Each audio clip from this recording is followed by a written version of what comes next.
Hello everyone, I'm in it. Today I'm showcasing one of the simplest yet most effective bearing stand systems I've designed thus far.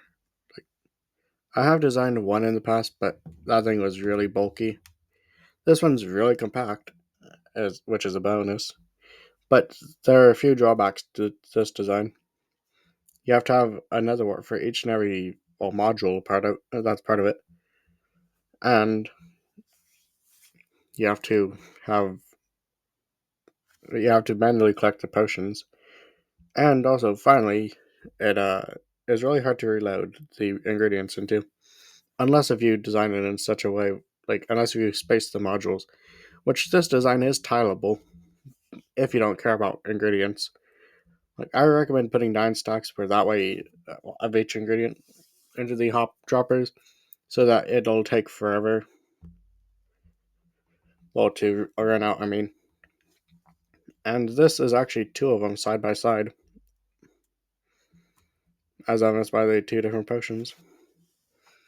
And of course, you can name these to be Insta Health 1, Insta Health 2, or like invisibility for 3 minutes or invisibility for 8 minutes. And these little modules are stackable, like to the opposite side of the input systems. Which, speaking of input systems, one neat thing about this farm design is one of the sides of the ring stand is occupied by a blaze powder reloader. Yeah, this thing automatically reloads the blaze powder in the top slot. Well, this slot right here. And it also reloads the water bottles automatically with this chest. As you can see, I already read some instant health just testing it, to see how tileable this was, and the rest of the lamps are just decorative. Yeah, I'll explain how each and every part of it works during the tutorial, which let's get into it, shall we? So, first up, you want to decide which direction you want to have it. For this example, I'm going to have it facing towards my back room, which you want to place your note block, which will act as your button, and the observer turns the note block into a button. As you can see, when I right click it, the observer lights up, which the resource pack is linked in the prior video of this mini calendar of redstone things I'm making, or something. I don't know. I'm going to try and post one neat thing I make every day. But yeah, once you have your observer placed, you want to place one on top facing upwards, which this will detect this one updating, as evidenced. And then you want to have your block on top. The reason why we have the block between the droppers and the uh, just observers is if we had it right here, then this dropper would power the adjacent ones, like whether it be on this side or the tiled ones that way. But yeah, this will just allow the block to power only this one, and blocks cannot power blocks. So once you have that, you want to add your brewing stand. Well, yes, this is already 50% done, as crazy as it is. Well, this is for the awkward potion brewer. Well, part of the brewing. But you have your brewing stand next to it, or you could have it on this side if you felt like it. It doesn't matter. Whoops, it doesn't matter which side you have it on. I prefer having it on the right side, so that way I just walk this way, then I walk this way. Which I'm gonna have it in that big space right there. I'm gonna have a bunch of these, like one for each and every potion, including oozing and infestation. But not that one. Well, that one wind charged one, I think, is what it was called. No, weaving. My bad. Wind charge is the enchant for the mace.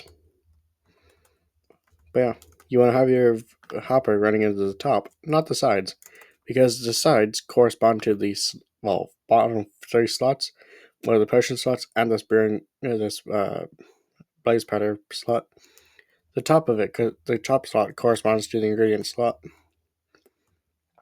Then you want to have a hopper running into it, where it'll just funnel into the brewing stand faster. not faster, but like as fast as it can go. Then the reason why we have the hoppers like so is, well, like these two hoppers like so is this will funnel into this one, which will then funnel downwards, and this dropper will drop into this hopper, and yeah, we're already like a quarter, we're already 50% done, as crazy as it is, or 100% done if you only want awkward potions. But if you want more, if you want actual potions, this part is repeatable, like backwards infinitely. Like you could place your observers infinitely backwards, but you'd have your observer like so. Oh wait, hang on. I actually screwed this up. You want to have your note block right here, just for a bit of compactness.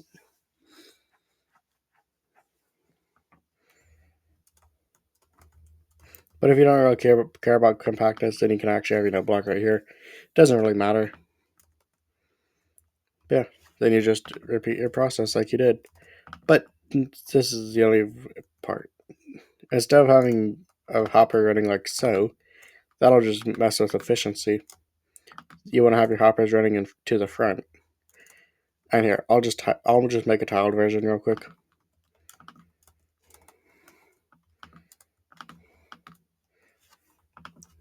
Okay, so now that the tiled is done, I'll show you how to place the hoppers on the tiled version. So for the front layer, like the front, you want to have your hopper facing like your front line of hoppers will face like that. All right, and then for any hoppers behind it, you would place them like so. Like you'd run all hoppers into the front layer, and then the front layer will go to the left or right, depending on which side the brewing stand is on. And yeah, this is already two of them done. And of course, this is compatible with World Edit's stocking.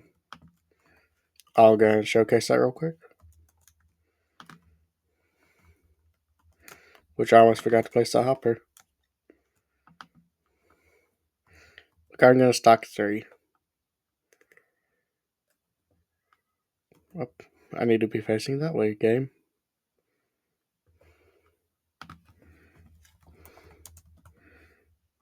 And boom.